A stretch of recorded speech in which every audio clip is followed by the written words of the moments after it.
जर्दन नदी पार करनी थी, तो वो नदी ऐसे नहीं, छोटा सा नाला है, छोटी सी कनाल है, नहर है। ये देख रहे हो, ये भवन की इस द्वार से उस द्वार तक पता नहीं 400-500 फुट लंबा है, तो इससे भी कई गुना लंबा, पता नहीं 2000 फुट लंबा नदी, पता नहीं 5000 फुट लंबी, तो पानी से भरी है, तो कैसे निकल जाएंगे इसमें, डूब जाएंगे। लेकिन जब उसके लिए वर्ड दिया गया तो क्या करना है, तो यहां पर बाइबल में लिखा 3:1 में, यहोशू सवेरे उठा, मॉर्निंग तड़के उठा, और लिखा और सब इजरायलियों को साथ ले शतीम में कूच कर जर्दन के किनारे आया। हालेलुया। वो अगुआ है, उसको जो वचन दिया उसने पूरा किया। मुझे परमेश्वर ने वचन दिया कि तुमने 7 हफ्ते यहां 10 बजे आना, मैंने पूरा कर रहा हूं। कर रहा हूं या नहीं कर रहा हूं? कितनों को बात समझ आ रही? कल इतना लंबा सफर तय करके हम आए, 250 के लगभग किलोमीटर था वो, ठीक है, ऊपर ही होगा कम नहीं होगा, लेकिन इतना लंबा सफर हम करके आए। रात को 12-1 बजे आए, थोड़ा थोड़ा शरीर होता है थकावट, लेकिन परमेश्वर फिर भी यूज करता है। सुबह उठकर मैं अपने काम बढ़ाया, जैसे ये यहोशू, मैं धर्मी हूं, खुदा मुझे बरकत दे रहा है, शांति दे रहा है। हालेलुया। क्योंकि वचन पूरा कर रहा हूं तो मुझे मिल रहा है। मैं जब से वचन पूरा कर रहा हूं तब से आज तक मेरे पास किसी चीज की कमी नहीं, और जो पूरा करेगा उसके पास को कमी नहीं होगी। मैं लिख कर दे सकता हूं ये गारंटी से। क्या कर सकता हूं मैं? ये गारंटी से तुम लोगों को लिख कर दे सकता हूं। अगर जर्दन नदी सुखा दी, वचन पूरा करने से पांव रखते ही वो सूख गई नदी, उसका पानी सारा सूख गया। अगर हम यरीहो शहर की बात करते हैं, या यरीहो देश जब परमेश्वर ने दिया, तो इसके बारे में जब आप पढ़ोगे तो यहां पर ये परमेश्वर ने कहा था सुबह उठकर जल्दी एक चक्कर लगाना पूरे देश का, क्योंकि पूरा शहर जो था वो दीवार बनी हुई थी, फाटक थे। जैसे अमृतसर है ना, अमृतसर, पुराना अमृतसर, इसका पूरी बाउंड्री थी और इसमें 12 दरवाजे हैं। कितने? हमारे अमृतसर शहर में आज भी जो हाथी गेट, हॉल गेट, वो खजाना गेट, हकीमा गेट, गलवाली गेट, वो ऐसे अलग अलग गेट, सारे मुझे याद नहीं, शेरों वाला गेट, ठीक है। तो ये सब गेट 12 थे और पूरे शहर की 4 दीवारी थी। इससे बाहर कोई घर नहीं था उस जमाने में, क्योंकि लड़ते बड़े थे आपस में लोग, शैतान लड़वाता इतना था, इतना मरवाता था एक दूसरे को, और लोगों को पता नहीं क्यों लड़ते मरते हैं, और क्यों यीशु मसीह की कुर्बानी हुई, क्यों हम आज लोगों से प्यार करते हैं। हालेलुया। हम देश के लिए प्रार्थना करते हैं, पूरी दुनिया के लिए प्रार्थना करते हैं। लेकिन यहां पर शेख बारे में यहोशू सवेरे उठा जब उस शहर की दीवार गिरनी थी। अब वचन पूरा कर रहा है, सामर्थ किसकी काम करेगी? अब वचन पूरा करो, हालात अपने आप भाग जाएंगे। वचन पूरा करो, आशीष तुम्हारे पीछे आएगी। अरे वचन तो पूरा कर ही नहीं रहे, हुआ बाद में मन खराब करते रहते कुछ लोग, क्योंकि वचन पूरा नहीं हो रहा तो चिड़चिड़ा करते रहेंगे, कुड़कुड़ाते रहेंगे। जैसे इजरायली कुड़कुड़ाते रहते थे, वचन पूरा नहीं करते थे। फिर एक उनके साथ अगुआ था तो जिससे उनका भला होता था। आज मैं आपके ऊपर अगुआ तो लोगों का भला हो रहा है, लेकिन वचन पूरा करना यह सबसे बड़ा विषय है। जैसे वो दोनों पति पत्नी कुड़कुड़ाते रहते थे, कहते हैं आज तो हम आखिरी दिन आए थे, हमने आज के बाद यीशु में, प्रभु में, परमेश्वर में। अरे ऐसे कैसे कोई कह सकता है?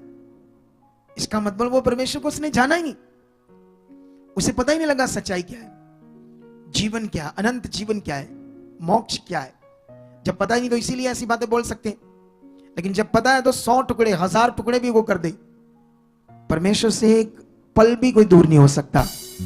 हालेलुया। तो इसीलिए इन दिनों में जो परमेश्वर आपको समझा रहा है वो है वचन, क्योंकि अभी वर्ड पूरा होगा, आशीष आपकी होगी। इसने वचन पूरा किया। यहोशू ने पहले जर्दन नदी सूख गई, फिर शहर दिया परमेश्वर ने, देश श्रापित लोग थे, सब कब्जा कर लो। उसके बाद वो देश की सारी क्या गिरती है, कितनों को समझ आती? शहरपना, दीवार। इन्होंने दीवार को कुछ मारा, क्या किया? वचन को पूरा किया। ये वही यहोशू है जिसने सूरज को एक दिन पूरा रोक दिया था, युद्ध टाइम। साइंस को ये समझ नहीं आई पहले कि ये एक दिन क्यों बढ़ रहा है, चौथे साल, 3 साल, हर 3 साल 365 दिन, 65 दिन होते हैं, लेकिन चौथा जो लीफ का साल आता है उसमें कितने दिन होते हैं? 366 दिन। जो पढ़े लिखे बच्चे उनको चेक करो। ये यहोशू है जिसने एक दिन सूरज रोक दिया था, जिसके कारण हर चौथे साल दुनिया में एक दिन बढ़ जाता है, वो है लीफ का साल। ये सबको यहां लिखा है और दुनिया को कुछ समझ नहीं आ रही। मैं कुछ लोगों से बड़ा हैरान होता हूं, कुछ लोग इतना सुनते रहते हैं, इतना महान सच्चा ज्ञान, साइंस के साथ पूरा प्रूफ, दुनिया में एविडेंस, सामने खुदा काम करता, सामने बीमारियां रोगों से दूर करता, हालातों को दूर करता, सामने सामने, फिर भी आंखों पर पट्टी बांध लेते, फिर भी अपने आप को डब्बे में बंद रखते हैं, ऐसे डंप करके रखते हैं, खुलते नहीं। मतलब मन तो है आपका, बोलो धन्यवाद प्रभु, मैं और समझ चुका हूं, मेरा मन खुल चुका है। अब यहां आपको प्रैक्टिकल करना होगा। मेरा मन आप खोल चुके हो, मैं आप में बढ़ चुका हूं, मुझे समझ आ चुकी, मैं पहला स्थान तुम्हें दे चुका हूं, मैं तेरी इच्छा में चल रहा हूं, मैं प्रेयर लाइफ में तेरे वचनों को, तेरी आज्ञाओं को पूरा कर रहा हूं। धन्यवाद, आप मुझे करवा चुके। यीशु ना, अगर आप चलते फिरते ये बात बोल रहे हो, आप करने वाले हो जाओगे, आपके अंदर आत्मा काम करेगा। अगली बार जब प्रभु भोज होगा, पहले संडे, पहले वीरवार, कोई बंदा नहीं बचना चाहिए, सब बंदे सिलवाओ अपना अपना सूट। इधर शादी आ जाए 10 दिन के बाद, पज्जे ही अंधे दुकाना दे, कपड़े नहीं है, कपड़े नहीं है, कपड़े नहीं है, लाल पीले खट्टे हरे पीले तकीले होते मिनटों मिनटी। कितनों को बात समझ आती है? उसके लिए टाइम भी है, उसके लिए पैसे भी है, सब कुछ है, प्रभु का वचन पूरा करने के लिए कोई ध्यान नहीं। ये चिट्टा सूट तो सिंपल सा है, कितने का आएगा? है बहुत महंगा है, जो लेना नहीं है। चिट्टी चुन्नी कोटी जो भी डालते वो भी चिट्टा ही चाहिए, पूरा चिट्टा, बस ये बचने तो बचने आत्मा का, ऐसे पूरा करना अगली बार। समझ आया आपको? अब ये वचन है कि जलंधर में क्रूसेड है खुदाबंद की महिमा का, तो मैंने अनाउंस किया था, उसके लिए बच्चे चाहिए, गाड़ियां चाहिए, जो आप सेवा कर सकते हो, अपने मन को खोलो खुदाबंद के लिए। वहां कम से कम 50 लोग चाहिए रोज, तीन ग्रुप चाहिए, जो कंटिन्यू रोज अलग अलग जगह पर डोर टू डोर जाएं, लोगों को इन्विटेशन दें, लोगों को बताएं, ताकि परमेश्वर के काम हो, परमेश्वर की महिमा हो। कितनों को बात समझ आ रही? तो आप रेडी हो इस वचन को पूरा करने के लिए? मैं पहले से क्यों बताना शुरू कर रहा हूं तुम्हें, कई बार बंदे कुछ ना घिसट घिसट वचन पूरा कर दें, ऐसे घिसट घिसट के बड़ा मुश्किल से, तो पहले बता देते हैं ताकि धीरे धीरे वहां जब फाइनली टाइम आए तो पूरा हो जाए वचन। कितनों को बात समझ आ रही? तो इसीलिए ये बात मैं तुम्हें बता रहा हूं पहले से, नहीं तो 1 हफ्ता पहले बताता। अभी से अंगीकार करना शुरू कर दो। मैं भी जा चुका हूं और 1000, मैं पता नहीं 20 को 30 को लेकर जा चुका हूं, वहां नए लोगों को लेकर जा चुका। ऐसे विश्वास, परमेश्वर के लिए विश्वास, खुदा का वचन पूरा करने के लिए विश्वास। जब ऐसा परमेश्वर कोई बड़ी मीटिंग करता है तो उसमें वो अलग से एक आशीष देता है।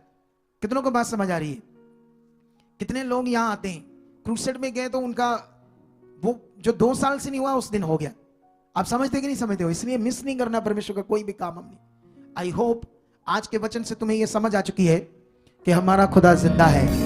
हमने किसी बात से मन खराब नहीं करना है, हमें अच्छे से परमेश्वर के वचन को पूरा करना, जो वो कहता है वो करना है, क्योंकि ये विषय सिर्फ अंदर का, बाहर का नहीं है। अंदर से परमेश्वर की, उसने कहा क्या वो होम बलियों मेल बलियों से खुश होता है या अपनी बात के मानने से खुश होता है? तो वो जो कुछ कह रहा है उसका नियम आज्ञा, उसको दिल से हमने मानना है, अच्छे दिल से। और मेरा विश्वास है कि परमेश्वर आपके सारे रास्ते खोल चुका है। जैसे इन दिनों में बहुत ज्यादा गवाहियां खड़ी हो रही है, अगला नंबर आपका है, आपकी है वो गवाहियां, ये भविष्यवाणी है। तुम बड़ी गवाहियों से, बड़ी जॉब, बड़े बिजनेस, बड़े काम से, बड़ी बड़ी प्रॉस्पेरिटी से, बड़ी गवाहियों के साथ खड़े हो चुके हो। ये वचन तुम्हारे लिए प्रोफेटिक वर्ड है, तुम्हारी उन बीमारियों के लिए, तुम्हारे उन हालातों को खत्म करने के लिए खुदा ने तुम्हें वर्ड दिया है। लेकिन उसके साथ साथ तुमने आज सीरियस रहना है कि मैंने अंगीकार करना है कि जो खुदा कहता है मैंने बस करना है।